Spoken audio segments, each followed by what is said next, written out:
Hello everyone! Ayan, so for today's video ay hindi po muna magluluto si Ma'am Shidayanyo and syempre kakain po tayo dito sa napakasarap na karenderya dito sa Naga City.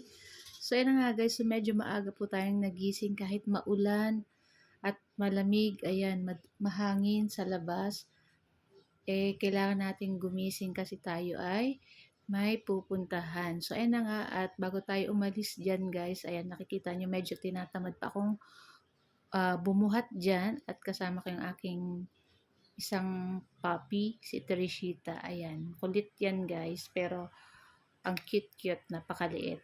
So, ayan, bago tayo umalis, syempre, pinakain muna natin yung ating mga puppies dyan, yung ating mga alagang dogs, bago tayo umalis. Syempre, para busog na sila at hindi na ayan, gusto nga yata sumama. Nakikita nyo ba? Gusto nang tumalo sa cage. O, diba? Ang cute nila, guys. So, yan si Adirina at si Teresita. Tapos, nasa kabilang cage si Saito and si Hiroshi. So, ayan na nga, guys. So, ayan, maulan pa rin po. At ayan na nga. At papunta tayo ngayon dyan sa Pag-ibig. Ayan. Hindi pag-ibig ng tao. Charot. So, ayan na nga. Last joke ko na po yun. So, ayan na nga. At yung Pag-ibig po dito sa amin ay nasa Robinson. Ayan na. Ang office nila ay nasa loob ng Robinson. So, ayan na nga. At papasok na po kami dito ng aking kambal. Ayan. So, nasa unahan ko sila. Yan, naka-color green. At yun parang, ang color niyan, lumot ba yan? So, ayan na nga. So, ito yung kanilang groceryhan dito. Pero hindi po tayo dyan. Naakyat pa tayo dyan sa taas. So, medyo marami na pong tao pagpunta namin dyan kasi Sabado ngayon. Kahit maulan, syempre marami po nga namamasyal. Family Day.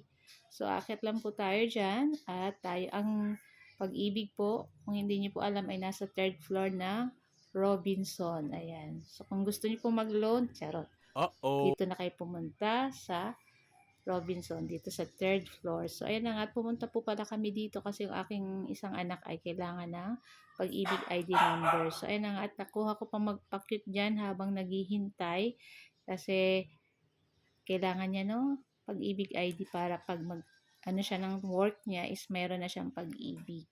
So, after nyan guys, kasi gutom na rin talaga kami at ayaw nilang kumain ng fast food.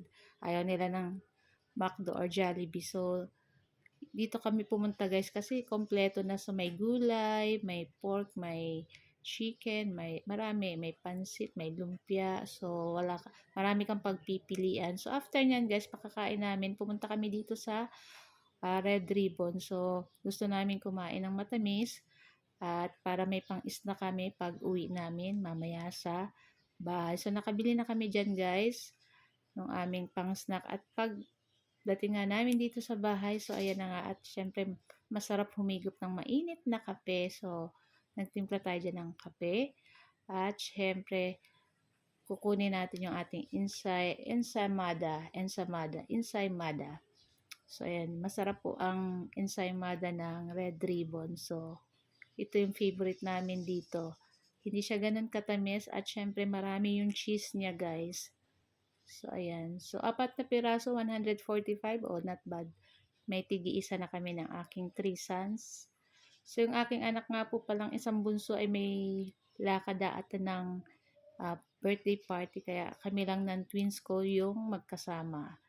So, guys, ayan na nga. At samahan nyo na po akong kumain itong ating napakasarap na snack. So, guys, ito lang po ang aming video today. At sana po ay nag-enjoy kayo. Huwag niyo po sana kalimutan mag-like, comment, at pa-share po ng ating video. At kung bago pa lang po kayo sa aming channel, huwag niyo po sanang kalimutan mag-like at mag-follow at para palagi po kayo updated sa mga bagong video na i-upload. So guys, thank you for watching and see our next video again.